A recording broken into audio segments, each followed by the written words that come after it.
dengan bangga mempersembahkan serial Sandiwara Radio Misteri Mak Rompang.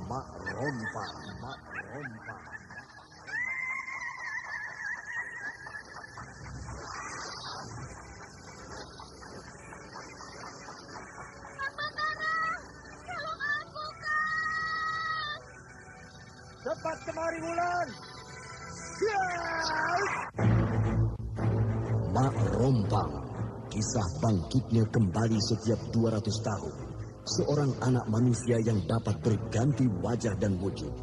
Terkadang menjadi seorang gadis cantik teramat cantik.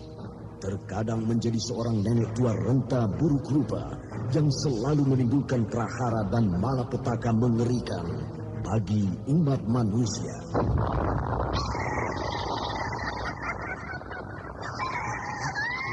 Bahaya, itu dengan bahaya. Sudah, cepat tinggalkan tempat ini. Tunggu Kahira, aku mau menutup warung dulu.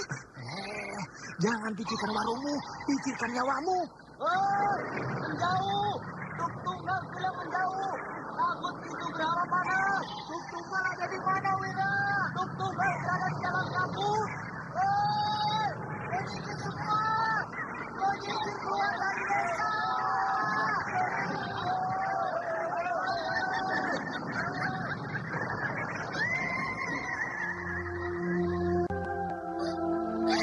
Kang Batara bicara sungguh-sungguh. Iya, karena saya mencintaimu, Wulandari.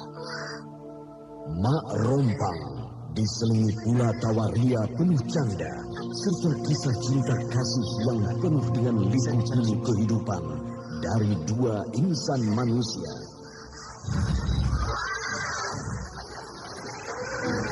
Awas di belakangmu, Wulandari!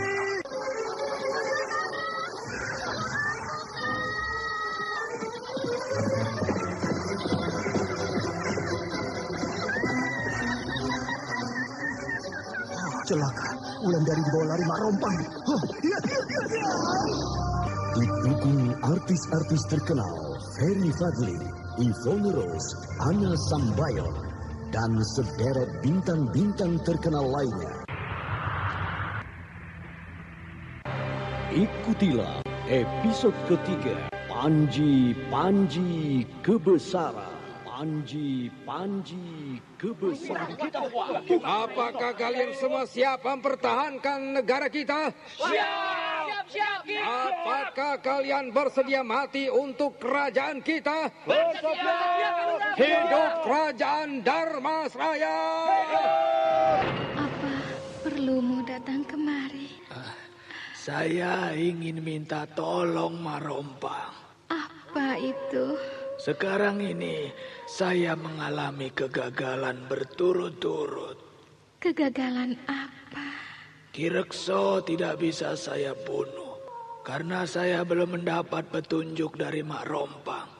Di mana kelemahan ilmu kebal Ki Lura Lubuk Mentilin itu. Lalu Batara pun gagal saya bunuh.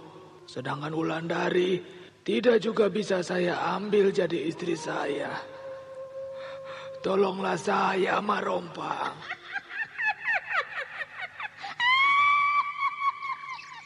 Naskah buah karya Asmadi Syafar.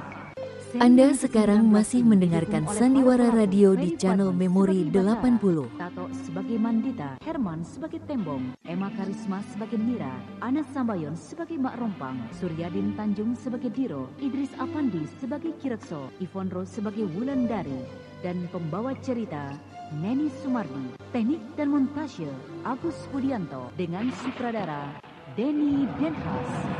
Pada kisah yang lalu diceritakan, Gandini mendapat perintah dari Mak Rompang untuk menghalangi Batara mengejar kereta kuda yang melintasi desa itu. Walau sebenarnya bertentangan dengan hati nurani gadis itu, tapi tampaknya pengaruh Mak Rompang lebih kuat bersemayam dalam dadanya, sehingga loloslah kereta kuda yang berisikan Ki Sabrang dan Mak Rompang kecil dari kejaran Batara. Sementara itu, kecemasan akan terjadinya peperangan melanda perasaan Wulandari, bahkan perasaan seluruh penduduk desa. Namun Batara menghibur hati kekasihnya. Walau perasaannya sendiri pun mengatakan demikian. Sementara desa Lubuk Mentilin semakin memanas dengan berita peperangan itu, sehingga para prajurit setiap malam meronda di sekitar desa. Begitu pula Batara dan kawan-kawannya.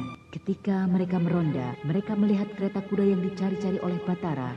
Batara dan kawan-kawannya segera mengejar kereta kuda itu. Namun Batara tidak tahu kalau mereka mulai tersesat jauh keluar desa. Wah, rasanya jalan ini makin lama makin susah kita lalui, Batara. Iya, karena kabut putih ini tebal sekali. Wah, pasti kabut putih ini ciptaan siluman perempuan itu. Ah, siapa nama siluman itu? Mak Rompang. Akan saya hancurkan Mak Rompang itu. Ah, Mandita, jangan takabur. Dia itu siluman sakti. Saya tidak takut. Ayo, jalan terus. Mandita, rapat kemari. Jangan memisahkan diri. Mandita. Mandita. Hah, kemana dia, Batara? Mana Mandita, Tembong? Ah, tadi dia ada di sini. Mandita? Mandita! Mandita! Mandita! Celaka, Mandita tidak ada. Kemana Batara dan Tembong tadi? Batara! Batara! Batara! Batara! Aku seperti berada di dalam goa. Tapi aku belum bisa melihat jelas. Kabut putih ini masih menghalangi penglihatanku. Oh, aku mendengar suara air sungai mengalir di dekatku. Kabut putih ini mulai hilang ditiup angin. Hari sudah mulai pagi, sehingga aku jelas melihat sungai ini. Air sungai ini cukup deras. Untung aku berjalan hati-hati tadi. Kalau tidak, aku pasti hanyut. Tapi sungai apa ini? Di dekat desaku tidak ada sungai. Di mana aku berada sekarang ini? Nah, itu ada anak perempuan sedang bermain di pinggir sungai. Mungkin dia tahu apa nama daerah ini. Adik, apa nama daerah ini? Sendang Karang. Sendang Karang. Aku baru dengar nama desa ini. Sungai apa ini, Dek? Sungai ini bernama Kalimati. Nama adik siapa? Nira. Dan apa adik tahu letak desa Lubuk Mentilin? Tahu. Kira-kira 1 hari perjalanan dari sini. Hah? 1 hari perjalanan? Ya. Tidak mungkin. Aku baru saja berjalan keluar desa Lubuk Mentilin.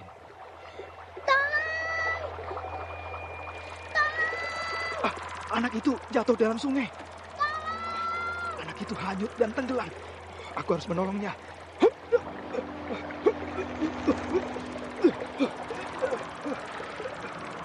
Oh, kemana anak itu? Aku tidak bisa menemukannya. Di mana aku ini? Kok tiba-tiba ada di sini? Oh, aku berada di dalam sebuah ruangan aneh begini. Dan air sungai tadi kemana?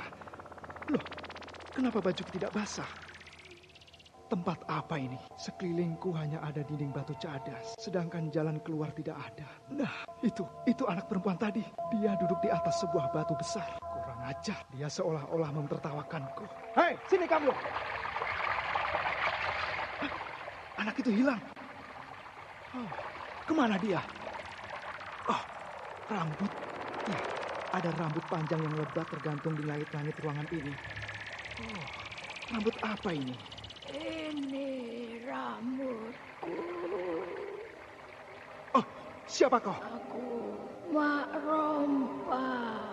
Anak perempuan tadi pun adalah wujudku juga. Tunjukkan wujudmu yang asli padaku. Aku ada di dalam rambut ini. Kemarilah kau kalau kau ingin melihat bentukku. Baik, akan aku bunuh kau, Mak Rompang. Mana wujudmu? Tunjukkanlah padaku. Kuakanlah rambut ini, maka kau akan melihat bentukku yang sebenarnya. Hah? Oh, kulit mukaku keriput dan bergelambir. Oh, dan rambutmu meneteskan darah. Kenapa kau? Cengkeram aku dengan kuku-kukumu itu. Kau telah menantang aku sejak malam tadi. Tidak. Sehingga kau harus mati di tanganku.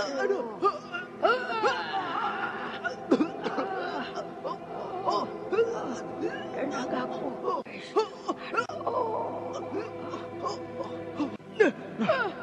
Lepas sekikannya. Kini kesempatanku untuk melepaskan diri. Tetesan darahmu panas sekali. Aduh. Kulitku hangus. Aku hampir tidak punya tenaga. Tapi kau tetap harus mati di tanganku. Kulitku hangus. Tulangku patah. Mukaku terbakar. Perlahan-lahan tubuh Mandita terkulai di lantai. Tubuhnya hangus bagai terbakar dan mukanya hampir-hampir tidak bisa dikenali lagi. Mandita mati di tangan Mak Rompang dengan mengerikan karena dia berkali-kali menantang siluman sakti itu sehingga kini dibuktikan oleh Mak Rompang. Sedangkan Mak Rompang begitu juga. Perlahan-lahan tubuh yang rentak itu terjatuh kehabisan tenaga. Tubuh Mak Rompang teronggok di lantai bagai bangkai yang mengerikan. Namun perlahan tubuh itu hilang, berganti kembali menjadi anak perempuan kecil yang bernama Nira. Anak itu duduk dengan tenang seolah-olah tidak pernah terjadi apa-apa. Dan ketika dia memejamkan matanya, maka Nila hilang seketika sambil meninggalkan tawa yang panjang. Hari menjelang pagi, Batara dan Tembong masih mencari Mandita di luar batas desa. Oh, kita kehilangan jejak kereta kuda itu. Padahal kereta kuda itu jelas sekali melintas di jalanan ini. Mungkin Mandita yang berhasil mengikuti kereta kuda itu, Batara. Mungkin juga. Tapi apakah Mandita akan sanggup menghadapi Ki Sabrang dan siluman perempuan itu? Bagaimana kalau kita laporkan pada Ki Lurah? Memang harus kita lapor. Juga kita laporkan bahwa Ki Sabrang sedang mencoba menghancurkan desa ini melalui tangan siluman perempuan. Percuma. Ki Lurah tidak akan percaya. Paling-paling kita hanya diberi nasihat. Bahkan kita harus bekerja sama dengan Ki Sabrang. Karena lintah darat itu adalah perwira Sandi. Perhatikan itu, Tembong. Ada anak perempuan berdiri di ujung jalan. Dia memperhatikan kita. Mana? Itu dia. Yang berdiri di dalam kabut putih itu. Siluman perempuan itu kini sedang dalam bentuk anak kecil. Mana dia? Itu. Lihatlah. Kita dapat melihat samar-samar. Karena sebentar lagi hari akan pagi. Iya, lihat. Matanya melotot padaku. Bukan melotot, tapi dia sedang marah. Oh, mari kita hadapi dia sebelum matahari terbit. Kita akan menangkap dia? Iya, kita akan paksa dia untuk mengembalikan Mandita. Karena Mandita pasti sudah ditangkap olehnya. Oh, sendiri sajalah, Batara. Aku tunggu di sini. Tanggung, dia sudah melihatmu. Dia hilang, Batara. Oh, kurang ajar. Dia takut kita tangkap. Padahal kekuatan siluman itu belum seberapa. Kalau dia masih berbentuk anak kecil. Aku tetap tidak berani, walau dia anak kecil, Batara. Maaf, Ki Lurah. Saya hanya ingin tahu kemana anak saya pergi. Karena sudah 2 hari dia tidak pulang, Ki Lurah. Kau tidak usah bingung, Diro. Seluruh prajurit di desa ini sedang aku kerahkan untuk mencarinya. Tapi kata orang... Anda sekarang masih mendengarkan Sandiwara Radio di channel Memori 80. Lalu dibawa ke Singosari. Itu bohong. Belum ada orang-orang Singosari yang bisa masuk ke desa ini. Kalau berita itu betul pun, pasti Batara dan Tembong melaporkannya padaku. Karena kedua orang itu yang ikut ronda bersama Mandita malam itu. Iya, Ki. Nah, pulanglah. Kalau ada berita tentang anakmu, akan aku beritahu ya. Iya, Ki Lurah. Terima kasih. Apakah sudah ada berita tentang kakakku Mandita, Kang Batara? Belum, Wulan. Jangan-jangan Kang Mandita dibunuh oleh Ki Sabrang. Tidak mungkin, Wulan. Ki Sabrang tidak akan sanggup menghadapi Mandita. Hanya yang aku khawatirkan, anak perempuan itu. Anak perempuan yang meludahi muka bapakmu. Pasti dia siluman itu. Dia yang harus kita cari. Dia yang harus kita tangkap. Apakah Kang Mandita dibunuhnya? Semoga saja tidak. Tapi siluman perempuan itu sangat kejam. Walau kini dia masih berbentuk anak kecil. Lalu bagaimana kalau Kang Mandita dibunuhnya, Kang Batara? Sudah, kau tidak usah takut. Aku akan mencari Mandita, walau harus berhadapan dengan siluman itu. Iya, terima kasih. Oh ya, makmu kemana, Wulan? Mak pergi mencari dukun. Jadi berita ini aku terima dari Ki Sabrang tadi pagi. Bahwa Ki Sabrang melihat Mandita 3 hari yang lalu di dekat Kalimati. Mandita sedang mengejar 2 orang yang dicurigai sebagai orang-orang Singosari. Kalimati letaknya jauh sekali dari desa ini. Tempat itu angker, karena terletak di bekas desa Sendangkarang. Nah, mungkin Mandita menemui kesulitan. Sehingga aku kirim dengan 10 prajurit untuk membantu Mandita. Iya, Ki Lurah. Tapi kenapa Ki Sabrang tidak membantu Mandita? Tugas Ki Sabrang hanya mengamati musuh, bukan bertempur. Kau tahu di mana letak Kalimati itu, Batara? Tahu, Ki Lurah. Lalu Ki Sabrang sekarang ada di mana, Ki Lurah? Dia pergi lagi entah kemana. Mungkin mengamati tempat lain. Jadi sudah beberapa hari ini dia tidak pernah ada di rumahnya. Nah, berangkatlah sekarang juga ya, sebelum hari hujan. Karena langit sudah mendung. Baik, Ki Lurah. Batara, buat apa aku kau ajak? Aku kan bukan tergabung dalam pasukanmu. Mandita kan kawanmu juga, dan juga supaya kamu berani. Kalau tidak berani, aku tidak akan bergabung dengan pasukan pengintai. Biar kamu punya pengalaman. Kalau pengalaman berperang, aku mau. Tapi kalau pengalaman pergi ke sarang siluman seperti ini, wah, aku tidak berani. Jadi, kau mau pulang sekarang? Ya, sudah tanggung. Desa kita sudah jauh. Sudah 1 malam kita berjalan. Sebentar lagi kita akan sampai di dekat Kalimati. Nah, kau dengar itu? Kita sudah mendekati Kalimati. Air sungainya sudah terdengar mengalir deras. Bahkan sangat deras. Mungkin karena hujan semalaman. Sehingga air sungai itu meluap. Iya. Semua berhenti di sini. Kita tunggu terang tanah. Tapi hati-hati. Air sungai ini sedang meluap. Ayo.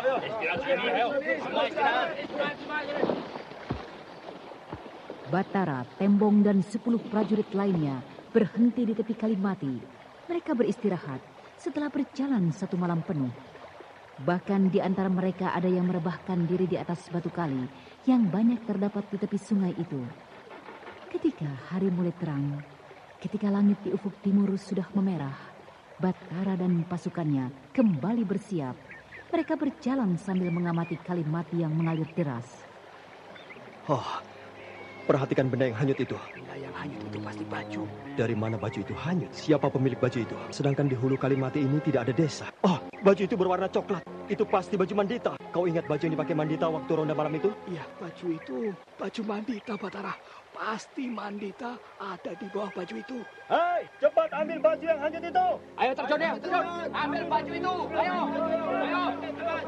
Baju itu sudah dapat mereka ambil, Batara. Tapi Mandita tidak ada. Aku ingin masuk ke dalam Kalimati ini. Mandita pasti tenggelam. Jangan, Tembong. Kalimati ini adalah kali yang angker. Apalagi sekarang sedang banjir. Kau tidak begitu bisa berenang. Jangan khawatir. Aku bisa berenang. Aku pasti bisa menemukan Mandita di dasar kali ini. Daripada prajurit-prajurit troll itu. Ya! Tembong belum juga muncul. Apakah dia hanyut? Batara tampak gelisah. Matanya mengawasi air sungai yang mengalir dengan deras. Sudah sejak tadi, Tembong belum juga muncul. Sementara kawan-kawannya yang lain sudah menepi sambil membawa baju Mandita. Batara bertambah cemas ketika dari dalam kali tampak warna merah naik ke permukaan. Sehingga pemuda itu tampak bersiap-siap untuk terjun ke dalam Kalimati. Tembong belum juga muncul. Iya, belum muncul dari dalam air sungai ini. Pasti sudah terjadi bencana pada dirinya. Celaka. Air sungai tempat Tembong terjun memerah. Berarti Tembong dalam bahaya. Hei, kalian tetap berjaga di sekitar sini. Aku akan terjun ke dalam sungai mencari Tembong. Ya.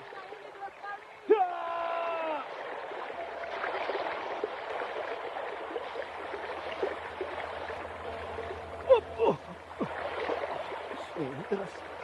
Aku seolah-olah tersedot. Ada pusaran air. Aku harus cepat menepi sebelum pusaran air ini menyedotku. Aku seperti tersedot oleh pusaran air ini.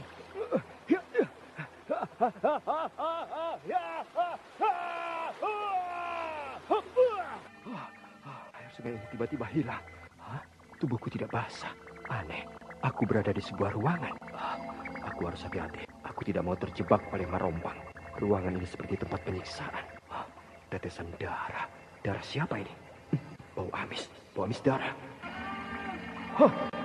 Tembong? Aku harus selamatkan dia.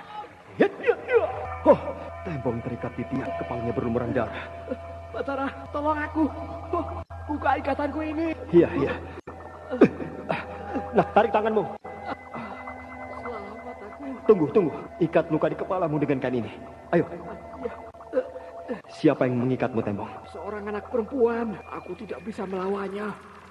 Dia memukul kepalaku. Tenaganya luar biasa. Mana dia? Dia ke sana. Nah, itu dia. Hei, siapa namamu? Aku bernama Nira. Kamu bukan Nira. Tapi kamu pasti bernama Mak Rompang.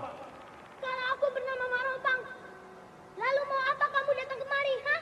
Aku mencari kawanku Mandita. Itu kawanmu. Ambillah. Mandita sudah menjadi mayat. Kau bunuh kawanku rupanya. Hei, kenapa kau bunuh dia? Hah? Sabrang. Benar dugaanku. Ki Sabrang pasti sudah kau pengaruhi sehingga dia setia padamu. Pergilah, bawa mayat pamanmu itu sebelum aku marah. Siluman laknat, kau yang harus aku musnahkan.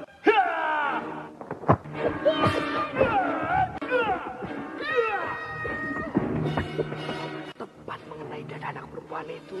Wah, kasihan juga. Kau hebat, Batara. Sayang, kau hanya berani di waktu wujudku dalam bentuk anak kecil begini. Tapi tunggulah, bila aku sudah dewasa, jangankan kau, gurumu pun tidak akan sanggup menghadapiku. Guru? Kau punya guru, Batara? Nantilah kita bicarakan. Dia hilang, Batara. Aku ingin mengambil mayat Mandita. Hati-hati, Tembong. Jangan melangkah dulu. Siapa tahu dia menjebak kita. Wah, benar-benar sudah pergi. Ayo, kita melangkah perlahan-lahan ke tempat mayat Mandita. Kasihan Mandita. Tubuhnya hangus begini. Mari kita angkat mayat Mandita. Kau pegang kakinya. Aku akan mengangkat tubuhnya. Batara! Aku tersedot, Batara! Tahan, Tembong, tahan. Pegang kuat-kuat kaki Mandita. Iya. Pegang kuat-kuat kaki Mandita, Tembong. Jangan sampai lepas. Batara! Aku hangus! Jangan berguritan. Tahan terus. Batara dan Tembong bertahan dengan sekuat tenaga mereka. Tembong tetap memegang kaki mayat Mandita, sedangkan Batara memeluk erat tubuh Mandita. Keduanya terus berputar dan berputar terkena pusaran air, bahkan terhempas ke kiri dan terhempas ke kanan. Setelah lelah dipermainkan oleh pusaran air yang berputar dengan dahsyatnya, keduanya kini timbul di permukaan sungai. Air sungai seperti menghanyutkan mereka. Namun Batara dan Tembong mencoba melawan arus. Mereka berenang ke tepi, sedang kawan-kawannya memperhatikan dari tepi dengan perasaan cemas. Lemparkan tali. Ayo lemparkan tali. Akhirnya berhasil. Ayo Tembong, cepat naik. Ya, ini. Angkat mayat Mandita ini. Kita telah kehilangan seorang prajurit teladan, seorang prajurit yang gigih menjalankan tugas sampai akhir hayatnya. Mandita gugur dalam tugas mengejar 2 orang Singosari yang mencoba masuk ke dalam desa kita, belum berhasil ditangkap oleh Mandita. Karena Mandita terperosok ke dalam pusaran air dalam perkelahian menghadang kedua musuh itu. Namun negara tidak akan melupakan jasa yang besar ini. Jasa dari seorang yang menginginkan kedamaian, yang menginginkan ketentraman di tanah tumpah darahnya. Untuk itu, marilah kita heningkan cipta untuk melepas kepergian kawan, sahabat, kakak, dan anak kita yang tercinta ini. Selamat jalan, Mandita. Pengorbananmu tidak akan kami sia-siakan. Kang Mandita, kenapa Kang Mandita begitu cepat meninggalkan kami?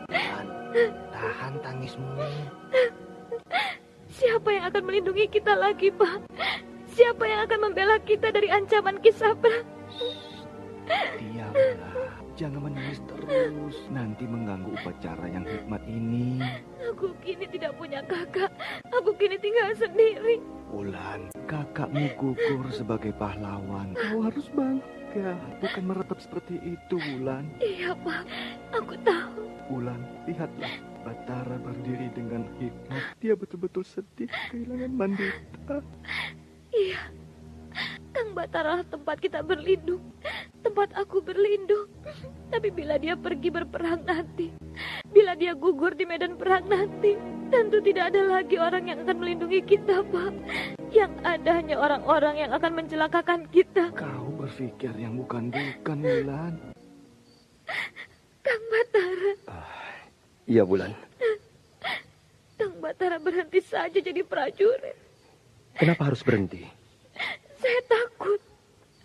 Saya takut kehilangan Kang Batara. Kenapa berpikir begitu, Wulan? Karena saya sudah kehilangan kakak. Kalau Kang Batara pergi perang, kalau Kang Batara tidak kembali dari medan perang, lalu saya bagaimana? Wulan, kamu berpikir terlampau jauh. Padahal tidak semua prajurit harus mati di medan perang. Banyak prajurit yang kembali ke kampung halamannya dengan selamat. Iya. Tapi kalau Kang Batara tidak kembali, Lalu siapa yang akan melindungi saya? Jangan kita pikirkan itu. Nasib kita belum tentu akan seburuk seperti yang kita bayangkan. Iya, semoga begitu. Sebenarnya yang harus kita hancurkan adalah Ki Sabrang. Karena dia pembuat bencana ini. Tapi Ki Lurah selalu tidak percaya. Ki Lurah selalu membela Ki Sabrang. Ki Sabrang sekarang ada di mana, Kang? Entahlah, dia tidak berani bertemu denganku. Itu sebabnya dia tidak muncul-muncul di desa ini. Oh, aku mendengar suara kereta kuda itu lagi. Batara, wah, aku mencarimu kemana-mana. Apa, Tembong? Batara, kereta kuda itu datang lagi. Aku sudah mendengarnya. Kereta kuda itu sudah berada di ujung desa. Saya melihatnya. Bagus. Aku akan perhitungan malam ini dengan dia. Ada apa, Kang Batara? Kereta kuda itu kembali masuk ke dalam desa ini. Kereta kuda siluman itu? Iya, kereta kuda Mak Rompang. Oh, saya harus masuk ke dalam rumah. Tuan itu pasti mencari saya. Dia pasti... Aku akan menangkap siluman itu malam ini, supaya desa ini menjadi tentram. Tenang, Wulandari. Tembong pun akan menangkap siluman perempuan itu. Batara, kereta kuda itu sudah semakin dekat. Kau harus maju sekarang, Tembong. Hah? Hadang siluman perempuan itu. Hah, menghadang siluman itu? Kau kan juga akan menangkap siluman itu, bukan? Wah, kau sajalah. Saya hanya membantumu dari belakang. Ayo, kita hadang. Kang Bataru, aku takut burung gagak itu. Iya, aku akan berada di dekatmu. Bersembunyi di sini saja. Pak Rom. Kenapa ada buat begini? Itu burung gagak piaraan, Mak. Kurang ajar, kepala saya disambar burung setan itu. Aduh. Kalau saya hajar burung siluman ini. Tidak usah, yang kita tunggu majikannya. Waduh. Apa, Tembong? Wah, sudah 3 kali burung itu menyambar kepala saya. Lentera kereta kuda itu sudah tampak semakin dekat. Batara, sebaiknya burung gagak ini kita usir. Buat apa? Burung ini selalu terbang di atas kita. Seolah-olah dia memberitahu majikannya bahwa kita bersembunyi di sini. Oh, betul juga kau. Hebat kamu. Pantas kereta kuda itu tidak berhenti di muka rumah Wulandari. Tapi dia langsung menuju kemari. Hus. Pergi kamu. Ayo pergi. Tidak mau pergi dia. Biar aku yang mengusir burung itu.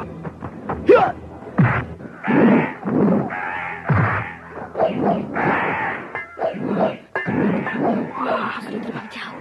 Kau hebat, Batara.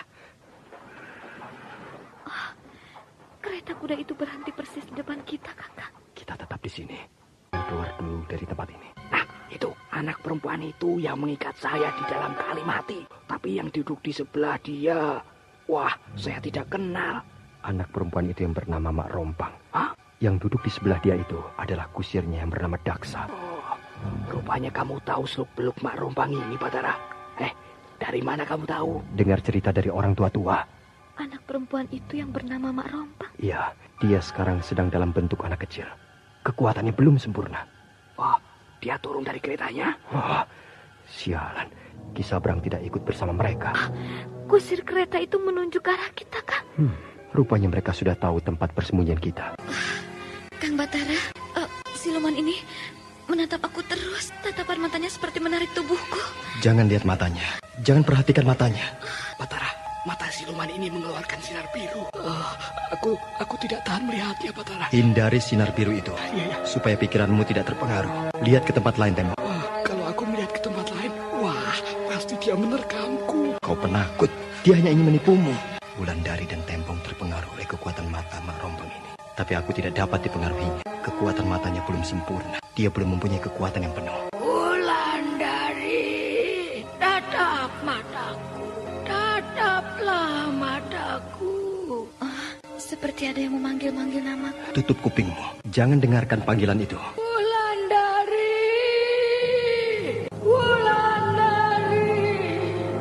Dia memanggilku terus. Dia memanggil-manggil namaku. Kau maukah ikut aku? Jangan, aku tidak mau. Kau harus mau. Kau harus mau. Kau sudah lama aku rindukan. Tidak, aku tidak mau. Siluman kecil ini terus menatap Wulandari. Batara, Wulandari kesakitan. Aku akan serang siluman ini sebelum dia dapat mempengaruhi pikiran Wulandari. Batara, diam saja. Jangan-jangan Batara terpengaruh oleh kekuatan Mak Rompang. Batara! Aduh, Kang Batara. Kepalaku, bumi ini seperti berputar. Anda sekarang masih mendengarkan Sandiwara Radio di channel Memori 80. Oh, hebat juga aku. Pasti nanti Gandini bertambah suka padaku. Tapi kalau aku tinggal sendiri, jangan-jangan siluman ini akan menggigitku. Waduh, bagaimana aku? Bagaimana nasibku malam ini? Siluman kecil ini mulai merentangkan tangannya pada Wulandari. Ini saatnya aku harus menyerangnya. Di saat Mak Rompang kecil yang bernama Nira merentangkan tangannya ke arah rambut Wulandari, di saat itu pula Batara melepaskan sebuah pukul pendek lurus ke arah dada, sehingga Nira membatalkan niatnya menjambak rambut Wulandari. Kini tangan itu beralih menerkam muka Batara. Batara cepat menarik pukulannya sambil memiringkan kepala. Maka loloslah serangan Nira yang berbahaya itu, karena kuku-kukunya bersinar biru bagai mengandung racun. Namun sebelum Nira sempat tahu apa yang terjadi, tiba-tiba sikut Batara telah menghantam iganya, sehingga Nira terhentak ke belakang. Kini Nira cepat mengatur posisi, sedangkan Batara kembali siap menyerang. Dan pertarungan itu sebenarnya adalah pertarungan tenaga batin yang sulit dilihat kekuatannya oleh mata orang biasa. Bagus Batara, serang terus. Jangan beri kesempatan dia. Ayo terus Batara. Kena ketekmu siluman. Tendangan Batara mengenai selangkangan Mak Rompang. Batara, dia lari. Celaka. Dia lolos. Cepat betul dia sampai di atas kereta kuda itu. Kereta kuda itu sudah jauh, sambil ditutupi kabut putih yang tebal, Batara. Mari Bulan, aku antar pulang. Lalu aku dan Tembong akan mengejar kereta kuda itu. Biar saja, Kang. Tidak usah dikejar. Kita kan sudah selamat. Kita harus mengejarnya. Selagi Mak Rompang itu kecil. Kalau dia sudah mulai dewasa, maka kita akan sulit mengalahkannya. Aku ikut mengejarnya, Batara. Iya, kau harus temani aku. Aku harus... Kau harus temani aku, Tembong. Kita sudah jauh meninggalkan desa. Bagaimana kalau kita pulang saja, Batara? Hari sudah pagi. Kita harus terus. Kita harus bisa menghancurkan Mak Rompang. Kita sudah tidak melihat jejak kereta Mak Rompang. Kita harus kembali. Kalau tidak, kita terjebak seperti Mandita. Kita tidak akan terjebak. Asal kita tidak masuk ke dalam kabut itu. Kalau kita masuk, maka pasti kita akan dibawa ke Kalimati. Lalu kemana kita sekarang? Kita tunggu tanda-tanda yang lain. Nah, Batara, burung gagak yang hinggap di atas pohon kedoya itu pasti burung gagak Mak Rompang. Iya, itu burung gagak tadi malam. Ya, lihat. Sayapnya patah sebelah terkena pukulanku. Dia terbang, mari kita ikuti. Buat apa? Dia pasti terbang ke tempat Mak Rompang. Jangan-jangan dia terbang ke Kalimati. Tidak mungkin. Di sekitar tempat ini tidak ada kabut siluman aneh itu. Sehingga kita tidak akan tersasar ke Kalimati. Batara dan Tembong mengikuti dari bawah. Kemana burung gagak itu terbang? Bila burung itu hinggap di atas dahan kayu, maka Batara dan Tembong pun istirahat di bawahnya. Begitulah yang mereka lakukan sampai hari menjelang sore. Ketika burung itu hinggap di atas sebuah pohon meranti tua, maka tiba-tiba burung itu melayang turun dengan cepat, lalu hilang masuk ke dalam tubuh seorang anak perempuan kecil yang sedang bermain di bawah pohon itu. Batara dan Tembong terkesima melihatnya, karena mereka tahu itulah Mak Rompang dalam wujud anak perempuan kecil. Burung gagak siluman. Mari kita hajar anak perempuan itu, biar dia musnah dari muka bumi ini. Tapi Batara... Jangan takut. Masa sama anak kecil saja takut? Iya. Ayo, beranilah aku. Nah, kita berhenti di sini. Dia melihat kita. Batara, anak perempuan itu berdiri. Dia memandang kita dengan tajam, sedangkan mulutnya menyeringai seperti kucing sedang marah. Kau diam di sini, biar aku hadapi dia. Iya. Kau dululah yang maju. Aku nanti saja. Aku harus serang dia dari sini. Mak Rompang, mari kita teruskan pertempuran kita tadi malam. Kenapa kau takut, Mak Rompang? Bapak, tolong! Kenapa kau, Nira? Kenapa kamu? Orang itu akan membunuh aku. Kurang ajar, dia punya bapak angkat. Batara, dia itu bukan Mak Rompang, tapi anak petani itu. Nah. Kini istri petani itu keluar dari rumahnya kan? Jangan cepat percaya, Tembong. Dia itu pasti Mak Rompang. Lihat, dia agak pincang, terkena tendanganku tadi malam. Nah, Batara, kedua orang tuanya mendatangi kita. Tenang saja. Hei, siapa kau Kisanak? Apa yang kalian lakukan di sini? Sampai anakku takut. Apakah benar ini anak bapak? ini memang anak kami. Kisana apakan dia sampai dia takut seperti ini? Saya yakin anak ini bukan anak kalian, tapi anak ini adalah anak angkat kalian. Dari mana Kisanak tahu? Karena wajahnya tidak mirip dengan kalian berdua. Dan dia ini sebenarnya bukan manusia. Dia siluman yang sangat berbahaya. Kisanak, jangan bicara yang bukan-bukan. Hei, jangan lari kamu. Minggir kamu, jangan halangi jalanku.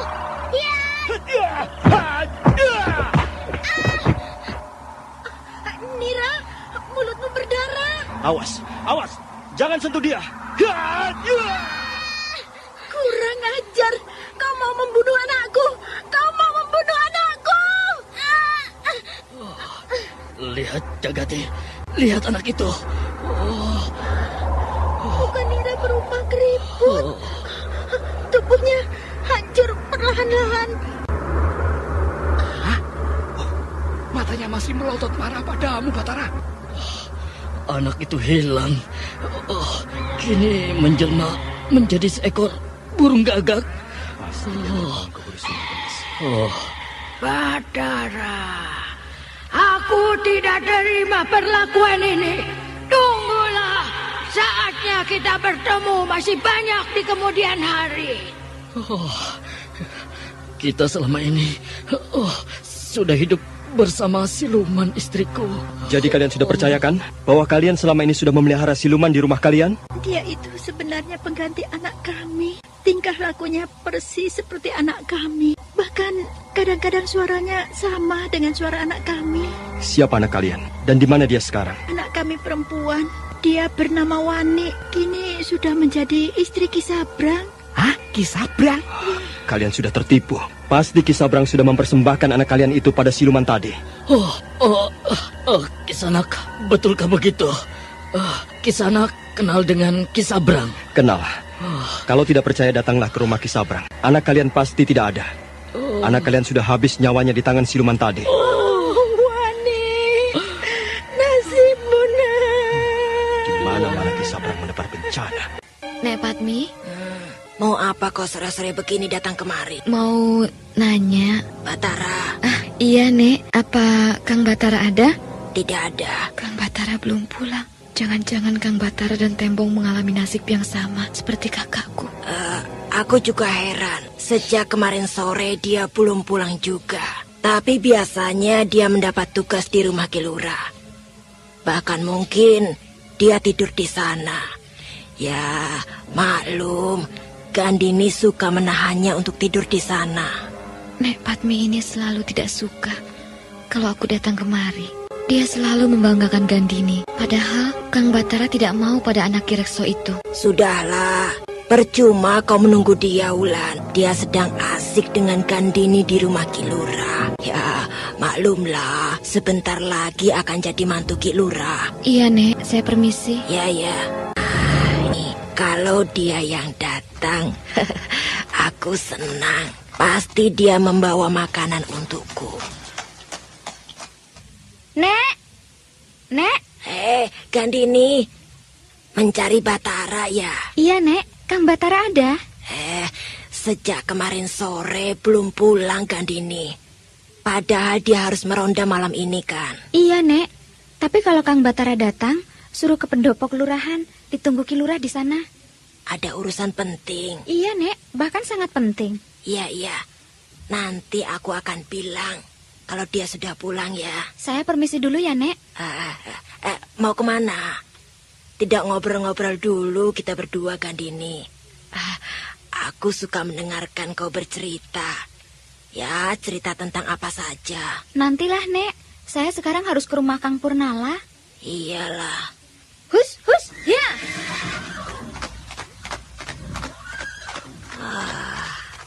Kenapa dia tidak membawa oleh-oleh buatku ya? Apa dia sudah tidak suka padaku?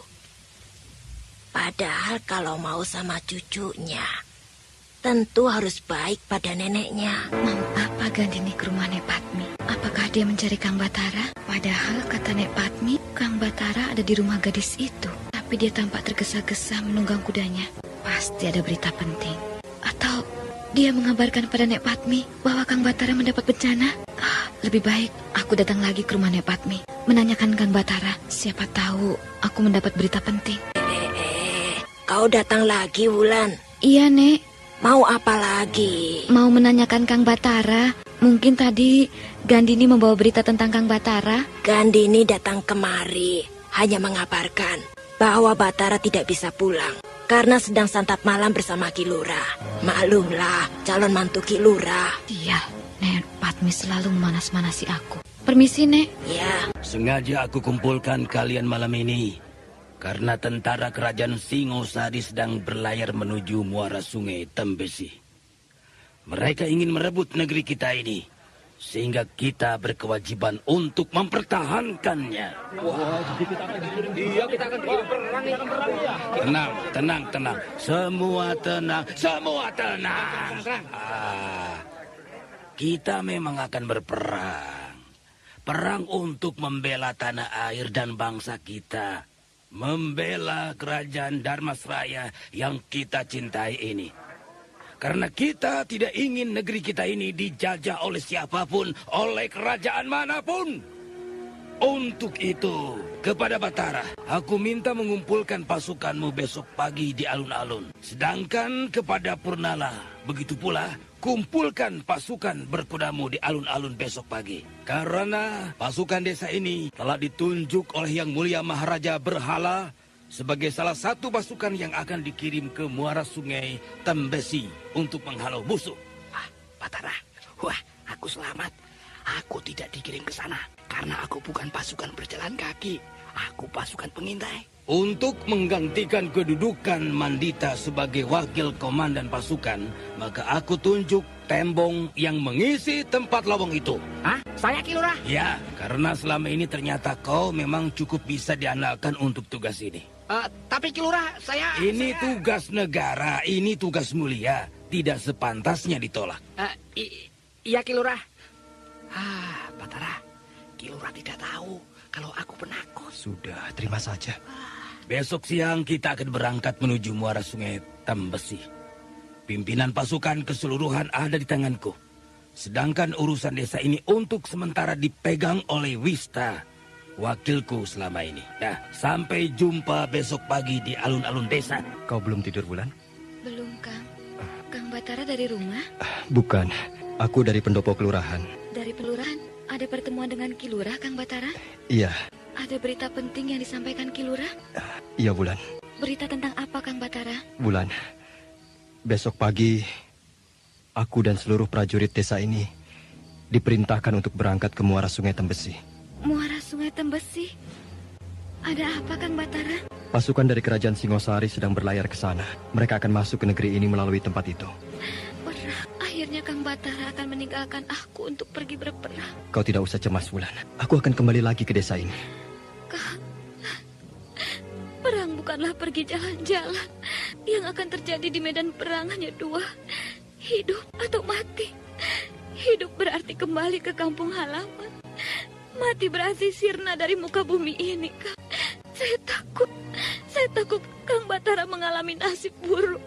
Sehingga Kang Batara tidak akan bisa lagi kembali ke desa ini. Semoga bukan nasib buruk yang akan aku alami, Wulan. Tapi sebaliknya. Kang Batara, sudah aku bilang kan, berhentilah jadi prajurit. Karena aku takut kehilangan Kang Batara. Wulandari, negeri ini sedang dalam bahaya. Seluruh anak negeri diminta untuk membela negara. Sehingga aku tidak bisa menghindar. Bahkan aku malu kalau aku menghindar. Bukan sikap laki-laki menghindar dari tugas bela negara. Iya, aku tahu. Tapi bagaimana nasibku nanti selama Kang Batara tidak ada? Untuk sementara gangguan itu tidak akan ada. Karena siluman itu sudah aku hancurkan. Hapuslah air matamu. Seharusnya kamu bangga melepas aku untuk pergi ke medan perang, Wulandari. Bukan dengan ratapan seperti ini.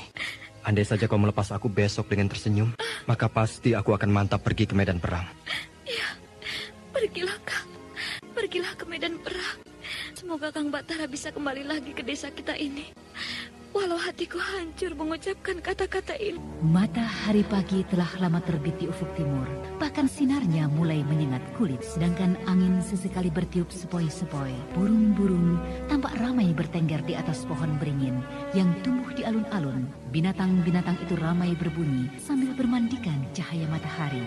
Para prajurit tampak berbaris rapi di tengah-tengah alun-alun. Mereka seperti tidak mempedulikan bahwa sebentar lagi hari akan teramat panas, sedangkan di pinggir alun-alun, penduduk desa berdesak-desakan.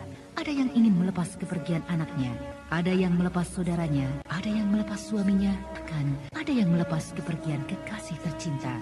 Di antara para pengantar itu, tampak Wulandari. Ia didampingi oleh kedua orang tuanya. Wajah gadis cantik itu tampak kusut. Sebentar-sebentar dia menggigit bibir menahan tangis, sedangkan matanya tak lepas-lepas melihat Batara yang duduk di atas seekor kuda hitam yang besar dan kuat. Serasa aku melepas kepergian orang yang tidak akan pernah kembali lagi. Apakah ia, Kang Batara, tidak akan kembali lagi? Ataukah memang begini rasanya melepas orang yang akan pergi ke medan perang? Di samping Kang Batara itu adalah Purnala. Dia menunggang kuda coklat. Tampaknya dia memang ahli menunggang kuda. Seolah-olah kuda itu sudah menyatu dengan dirinya. Nah, kini Purnala melihat berkeliling. Mungkin dia mencari kedua orang tuanya. Oh, dia melihat aku. Oh, dia menatapku lama sekali. Oh, celaka. Kenapa dia kemari? Oh, dia turun dari kudanya. Ya, dia memang kemari ke arahku. Aku harus tenang. Aku harus bersikap biasa-biasa saja. Wulandari. Iya? Aku tahu. Kamu kemari bukan mengantar kepergianku. Kamu pasti mengantar Batara. Tapi Wulan, boleh kan kalau aku memberikan ini padamu untuk kenang-kenangan? Pertanda bahwa aku benar-benar mencintaimu, Wulan. Jangan, Kang Purnala. Kalung itu pasti sebuah jimat. Bukankah lebih baik jimat itu dibawa pergi berperang? Ini memang sebuah jimat. Tapi rasanya aku akan lega bila jimat ini aku berikan pada orang yang aku cintai. Karena aku merasa tidak ada gunanya lagi hidup di bumi ini. Bila orang yang aku cintai tidak lagi mencintai diriku.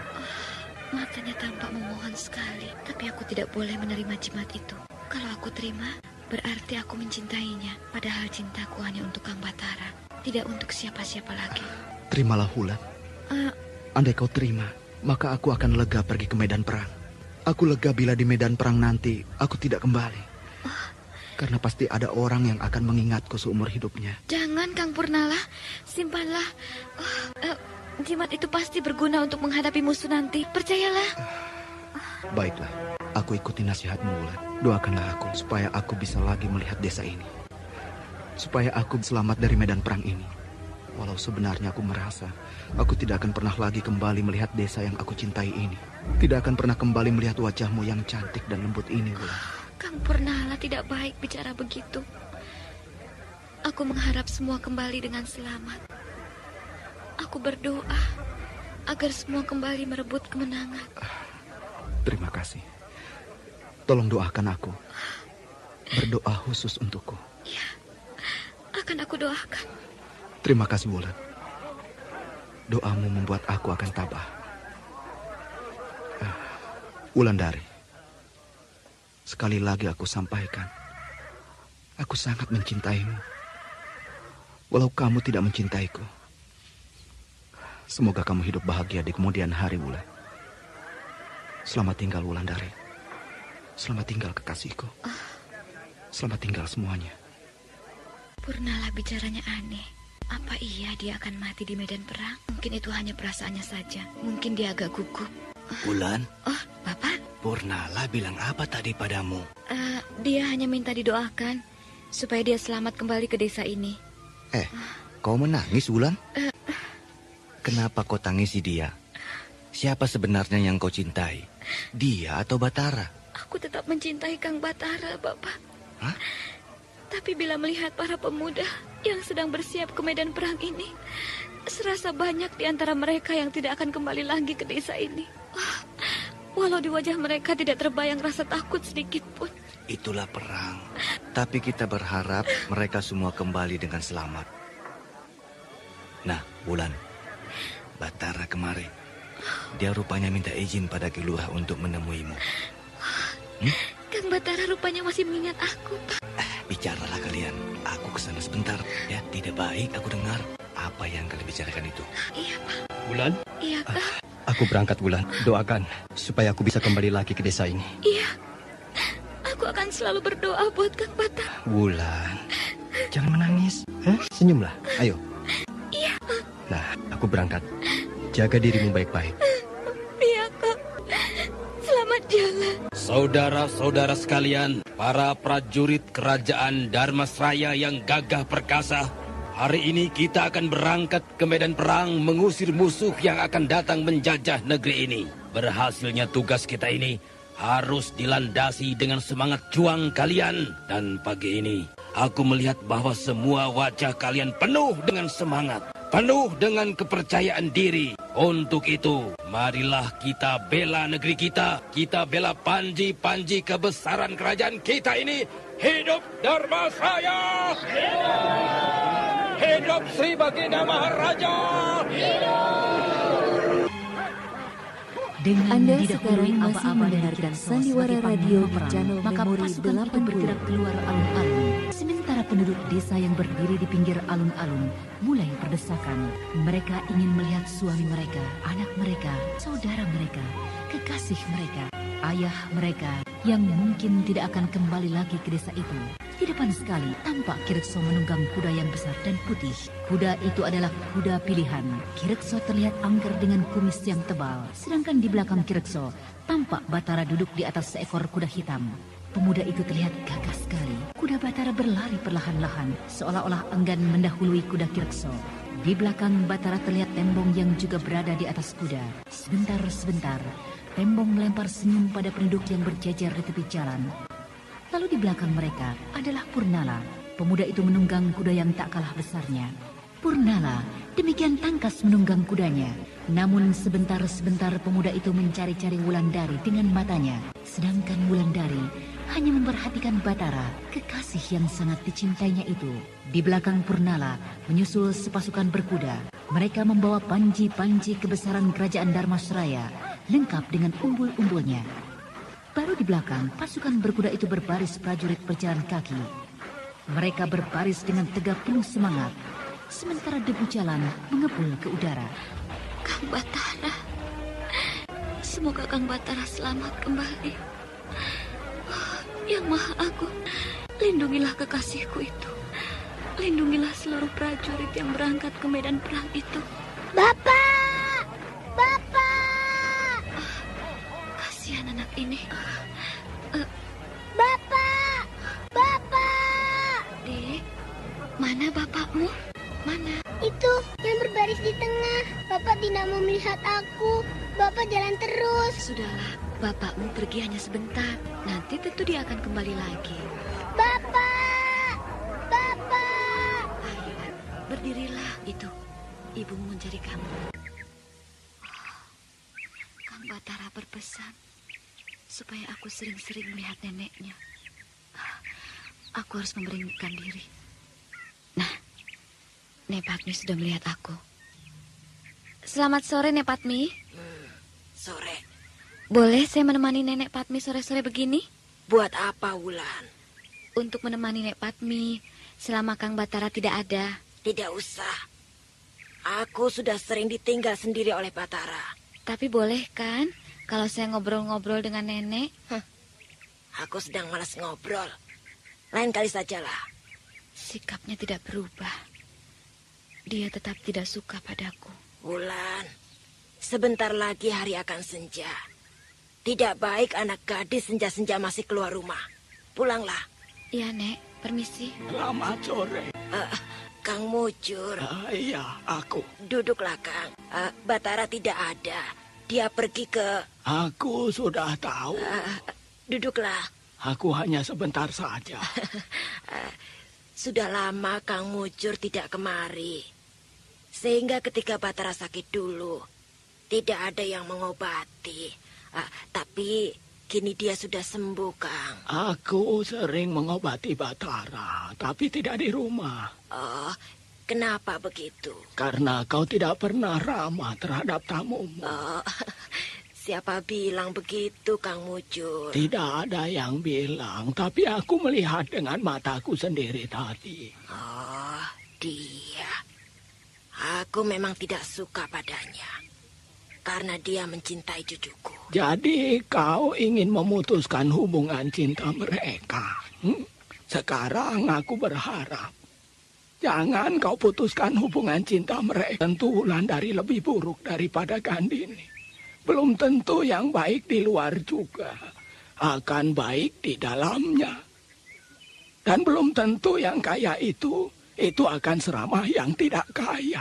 Ingat itu, Padmi, jangan sampai kau menyesal di kemudian hari. Kang Mujur. Aneh, tiba-tiba dia menghilang. Nenek Batara masih berdiri di halaman rumahnya, sedangkan Ki Mujur sudah jauh meninggalkan desa Lubuk Mentilin. Di kejauhan, awan berarak menutupi langit senja, pertanda sebentar lagi hari akan hujan. Kau sudah mengantuk, Gandini? Belum. Sampai di mana cerita Nek Padmi tadi? Ketika putri itu diculik penjahat, dia akan diserahkan kepada Raja Penyamun. Kau pasti sudah mengantuk, Gandini? Iya, Nek. Tapi kepalaku agak pusing. Aduh. Mukamu kok pucat begini? Kau sakit? Mungkin, aduh, kepalaku. Mari, tidurlah di sini. Iya. Di mana yang pusing? Di sini, Nek. Diamlah, akan aku pijit ya. Iya, Nek. Terima kasih.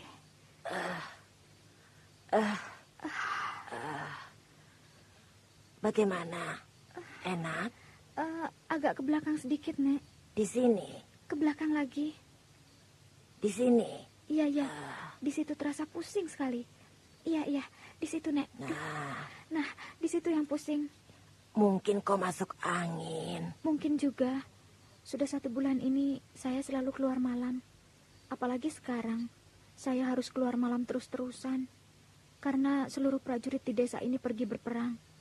Kecuali saya dan anak buah saya. Wah, kau hebat. Pekerjaan laki-laki bisa kau jalankan.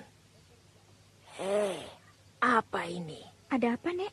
Ada apa di tengkukmu ini? Seperti gambar bunga kamboja. Celaka, Nek Padmi melihat tanda di tengkukku itu. Gambar ini tidak bisa hilang, Gandini. Siapa yang menggambarnya? Itu hanya bawaan waktu lahir, Nek. Masa iya, Gandini? Iya, Nek. Kok sudah bangun? Kan aku belum selesai memijitnya. Sudah, Nek. Pusingnya sudah hilang. Belum. Mari, aku pijit sedikit lagi ya. Betul, Nek. Sudah hilang. Kepala saya sudah enteng. Terima kasih ya, Nek. Mau kemana? Mau meronda. Aku harus cepat pergi sebelum Nek Padmi bertanya lagi tentang gambar kembang kemboja di tengkukku ini. Wah. Kasihan kau cucuku. Malam-malam begini harus meronda. Padahal kau pusing-pusing begitu.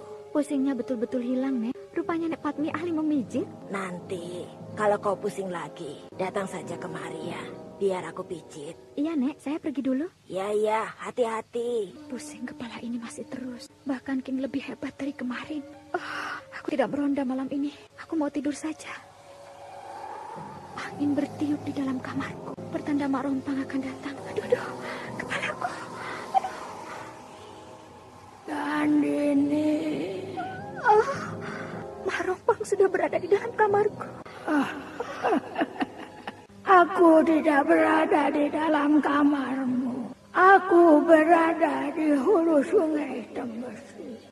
Aku ingin menyampaikan sesuatu padamu. Menyampaikan apa, Mak Rompang? Bila kau ingin hilang rasa pusingmu, maka kau harus mencari darah.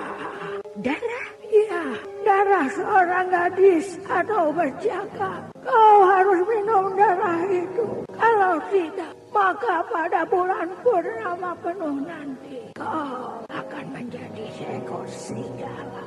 Hah? Serigala? Ya, itu hasil persumpahan kita dulu. Kau harus mencari darah segar setiap sekali 6 purnama. Carilah, Gandini.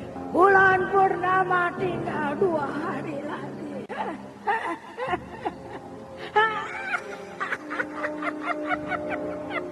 Mak Rompang tidak pernah mengatakan hal ini sebelumnya. Bulan purnama tinggal 2 hari lagi. Tapi Pak Iya, kalau aku tidak dapat darah segar, maka aku akan menjadi serigala. Kerongkonganku gatal dan panas. Kepalaku bertambah hebat pusingnya. Gandini masih bergulat dalam kamarnya dengan rasa sakit yang tidak terkira sehingga keringat dingin keluar di seluruh tubuhnya. Tapi dia tidak mau memberitahukan pada ibunya. Ia tidak mau satu orang pun tahu tentang penyakit aneh yang dideritanya. Ketika hari sudah menjelang pagi, baru dia bisa tertidur pulas.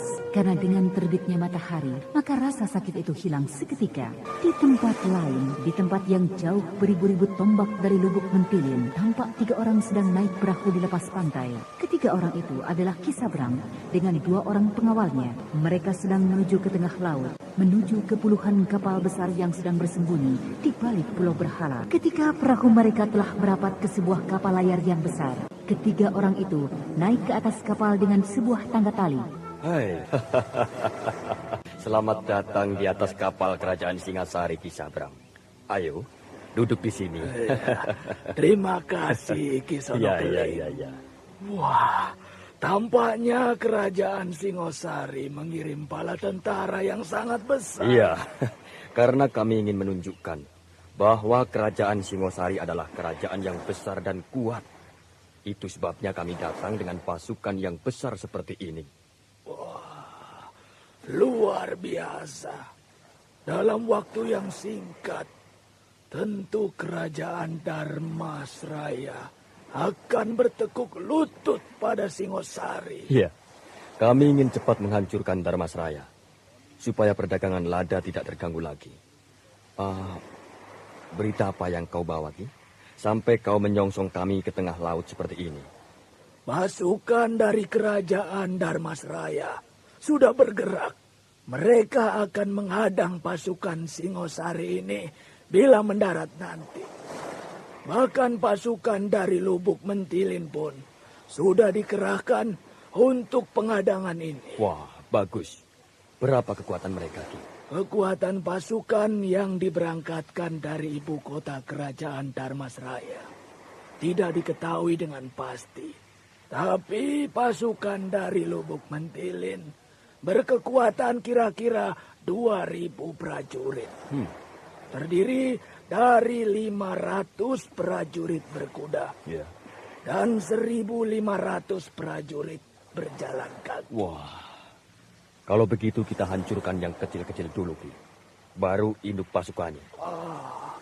Jadi Ki Sonokeling akan menghancurkan pasukan Lubuk Mentilin. Iya.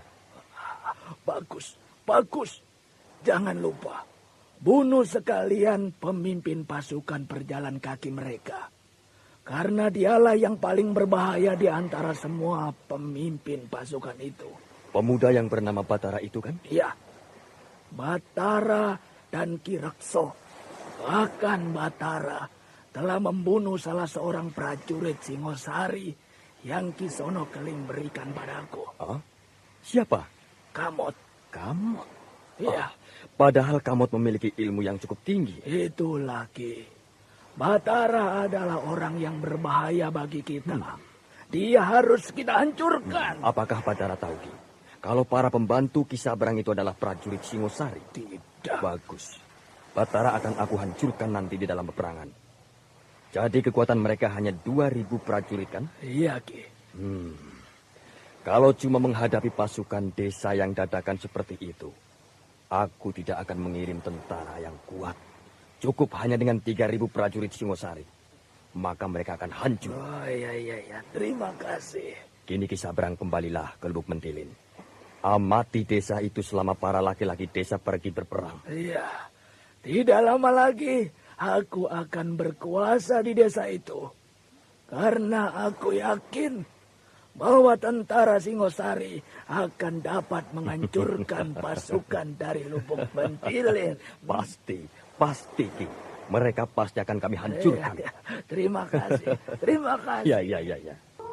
Nanti malam, sudah bulan purnama penuh. Aku belum juga mendapatkan darah untuk pengobat penyakitku ini. Andai malam ini aku tidak mendapatnya juga, maka aku akan menerima nasib menjadi seekor serigala. Lopak? Apa kita tidak keliling desa malam ini? Tidak, kita duduk di alun-alun sini saja. Loh, buat apa? Aku ingin berlatih ilmu silatku di bawah sinar bulan purnama nanti. Oh, ilmu silat harimau putih itu? Iya, akan lebih mantap bila dilatih di bawah sinar bulan purnama nanti. Iya, kata Kilura memang begitu. Ketika beliau menurunkan jurus-jurus ilmu itu kepadaku dulu. Mau kau menemani aku berlatih, Lopak? Mau, tapi aku tidak begitu hafal jurus-jurusnya. Bahkan banyak jurus-jurus yang belum aku pelajari. Tidak apa, yang penting aku ada kawan berlatih. Ya, baiklah, aku akan temani. Sebentar lagi, hari akan tengah malam. Sesaat lagi bulan akan purnama. Sedangkan kepalaku tidak begitu pusing lagi. Bahkan berangsur-angsur mulai sembuh. Apakah aku sudah sembuh tanpa meminum darah manusia? Kenapa sekarang kerongkonganku terasa gatal dan panas? Apakah penyakitku akan bertambah ganas? Tidak mungkin, pusing kepalaku tinggal sedikit. Mungkin kepalaku akan terasa lebih enteng bila aku berlatih silat di bawah sinar bulan ini. Mari Lopak, mari kita berlatih silat harimau putih. Bulan sebentar lagi akan purnama penuh. Ya, baik. Ilmu apa yang dipergunakan Gandini? Dia mendongak ke arah bulan purnama. Dia berdiri persis seperti seekor serigala yang sedang melolong. Kini Gandini dikelilingi oleh puluhan ekor serigala. Dari mana datangnya serigala-serigala itu? Gandini melihat kemari. Gandini mengejarku, diikuti oleh binatang-binatang itu. Gandini, jangan! Gandini, jangan gigit aku! Mati kau, Lopak. Kini darahmu akan aku hisap.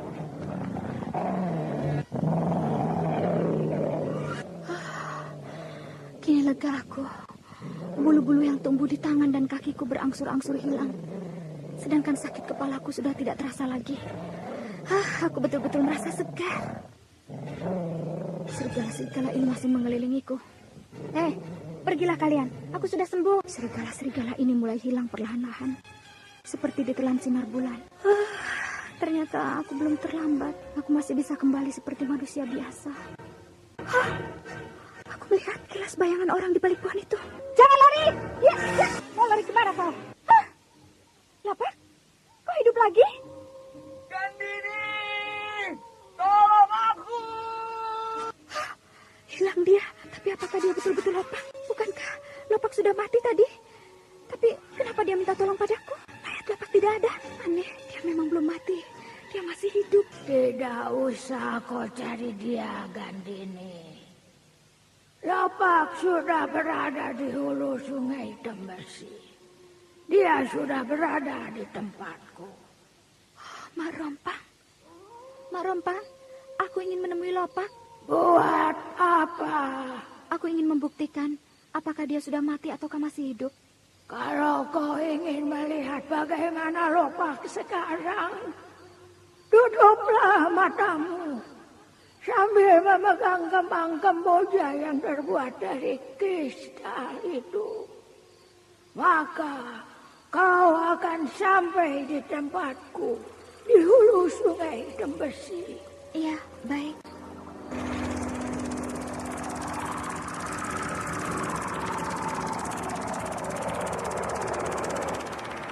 Kini aku sampai di tempat persemayaman Mak Rompang. Tempat ini masih seperti dulu. Masih seperti ketika aku datang kemari 6 bulan yang lalu.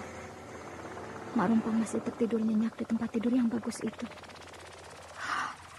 Dia dalam keadaan muda dan sangat cantik. Mak Rompang, aku telah berada di dalam ruangan ini. Apakah aku boleh bertemu dengan Lopak sekarang? Mak Rompang diam saja. Tidurnya nyenyak sekali. Gandini. Aku mendengar suara Mak Rompang. Suaranya tua dan letih. Tapi dari mana arah suara itu datang? Pergilah ke sudut ruangan ini. Di sana ada tangga. Turunlah. Maka kau akan bertemu dengan Lopak. Iya. Ini rupanya tangga yang dikatakan Mak Rompang. Aku harus menuruni tangga ini. Di bawah sana tampak agak gelap dan pengap. Tapi aku harus turun. Aku ingin sekali bertemu dengan Lopak. Apakah dia sudah mati atau masih hidup? Aku ingin melihat bagaimana keadaannya sekarang. Kenapa dia hilang? Setelah aku gigit tengkuknya. Kenapa dia sampai di sini? Aku harus turun. Aku harus melihatnya. Hop!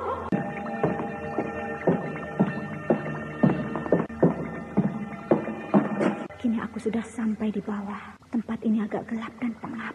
Yang ada hanya 3 buah obor di dinding itu. Apa itu? Seperti penjara.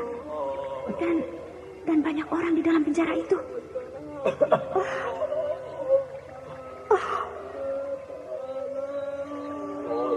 Orang-orang itu lemah sekali. mereka kehabisan tenaga.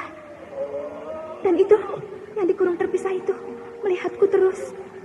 Badannya kurus dan pucat. Dia menggapai-gapaikan tangannya. Lepas.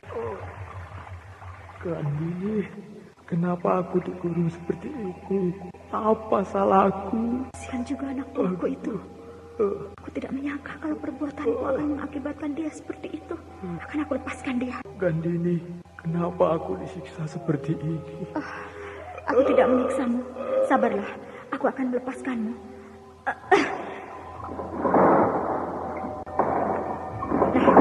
Keluarlah, aku akan membawamu pulang ke Lubuk Mentiling. Aku tidak bisa berjalan. Darahku sudah habis. Tenagaku sudah hilang. Mari aku patahkanmu. Hilang dia.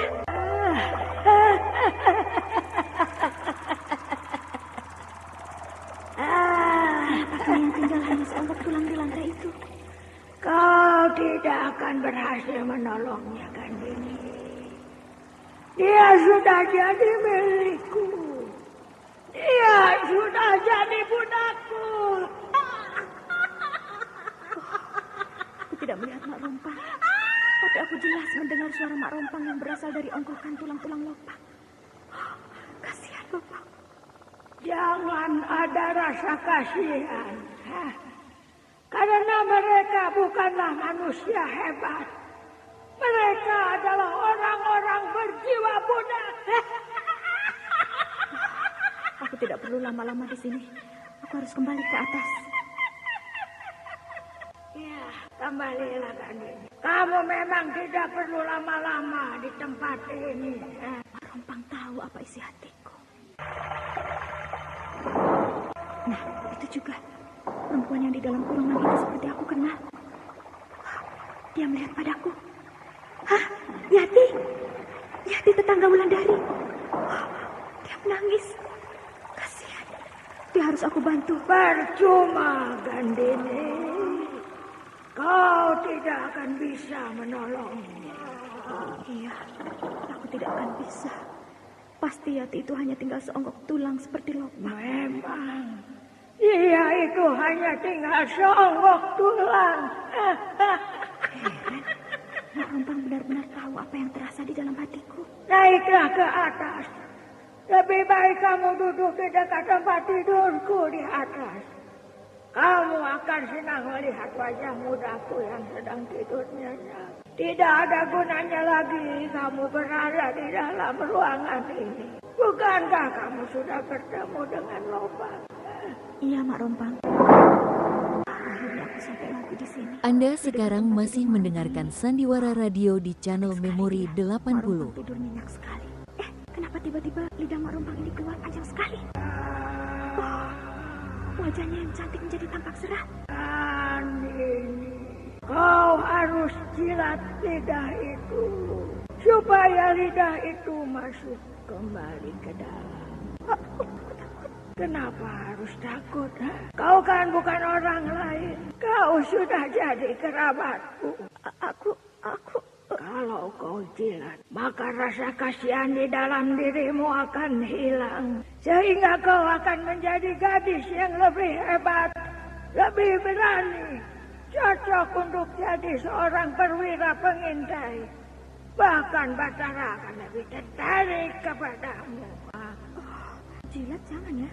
Kalau kau tidak mau menjilatnya, maka kau tidak akan bisa keluar dari tempat ini. Kau akan tinggal selama-lamanya di sini, Gandini. Selalu mengancamku. Lakukanlah sebelum terlambat. Lakukanlah. Lidah itu berwarna merah kehitam-hitam. Ayolah, Gandini. Iya. Lidahku seperti ular. Sakit. Lidahku sakit. Lukisan Wulandari yang tergantung di dinding itu seperti mengejekku. Cari Wulandari itu dan bawa kemari. Iya, akan aku cari dia dan aku seret kemari. Dan gadis itu mampus sehingga Batara jadi milikku.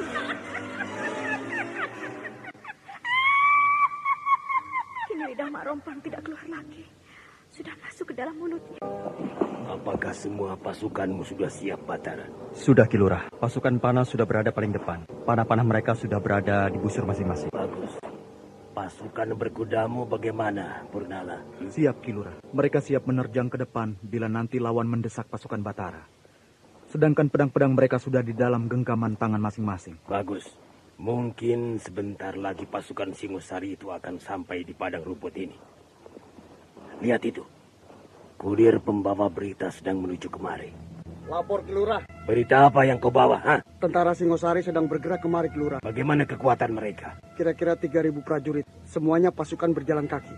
Kau yakin bahwa pasukan itu adalah pasukan Singosari? Iya, panji-panji kebesaran mereka adalah panji-panji kerajaan Singosari. Kenapa mereka hanya datang dengan 3.000 prajurit? Padahal mereka datang dengan kekuatan yang sangat besar. Mungkin mereka sedang coba-coba. Padahal kekuatan mereka memang sangat besar. Kita harus hati-hati. Tidak mungkin mereka mengirimkan 3.000 prajurit hanya untuk mereka korbankan. Pasti 3.000 prajurit itu adalah prajurit andalan. Iya, pasti itu adalah prajurit-prajurit andalan. Kita tidak peduli apakah yang datang itu prajurit andalan atau tidak. Yang penting kita harus hancurkan mereka.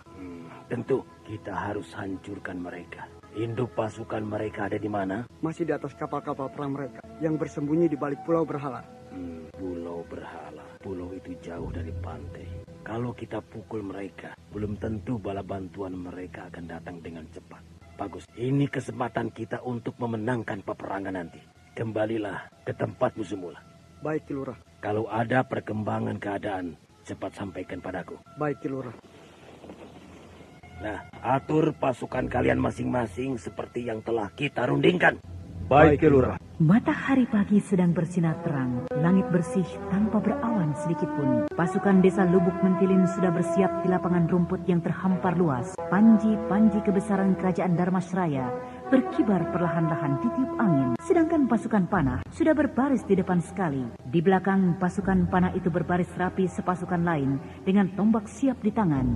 Sedangkan di kiri kanan tampak pasukan berkuda sudah siap pula dengan senjata terhunus. Di depan sekali, Ki Lurah siap di atas kudanya. Di samping Ki Lurah adalah Batara yang juga siap di atas kudanya. Di sayap kiri terdapat Purnala, sedangkan di sayap kanan ada Tembong. Mereka semua siap di atas kuda masing-masing. Tembong tampak pucat, pertanda dia takut menghadapi perang yang sebentar lagi akan pecah.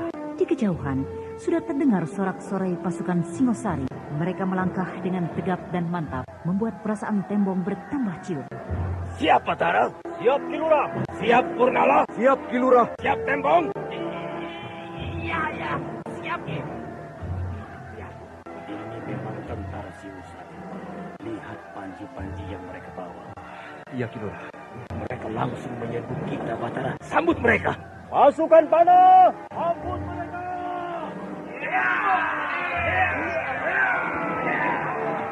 Bagus. Saat maju mereka terhenti sebentar karena disambut oleh ratusan anak panah.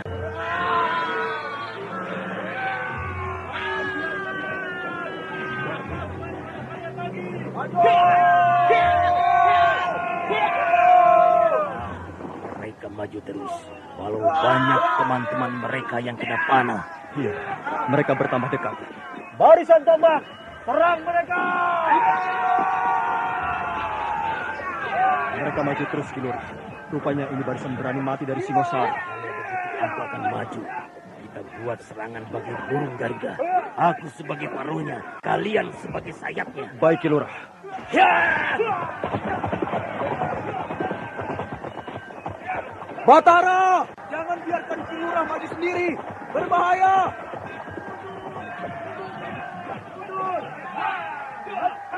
Ya. Ki Lurah mengamuk. Dia tidak memperdulikan banyaknya lawan. Purnala, buat gerakan. Pindahkan perhatian lawan pada kedudukanmu. Ya! Ya!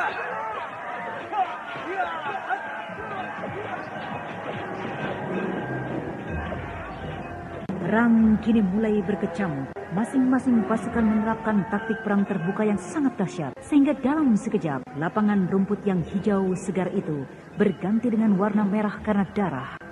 Pasukan yang dipimpin oleh Kirekso maju terus sebagai burung Garuda yang mematu ke sana kemari sambil sesekali menghantam dengan sayapnya. Sedangkan pasukan Singosari menyerbu bagaikan gelombang samudra yang datang silih berganti sehingga lama-kelamaan pasukan Kirekso tampak letih. Namun para perwira pasukan tampak masih belum menyerah. Semangat mereka masih tinggi, apalagi Purnala. Dia tinggalkan sayap kanan yang dipimpinnya. Dia pindah ke sayap kiri ketika melihat Tembong mulai terdesak.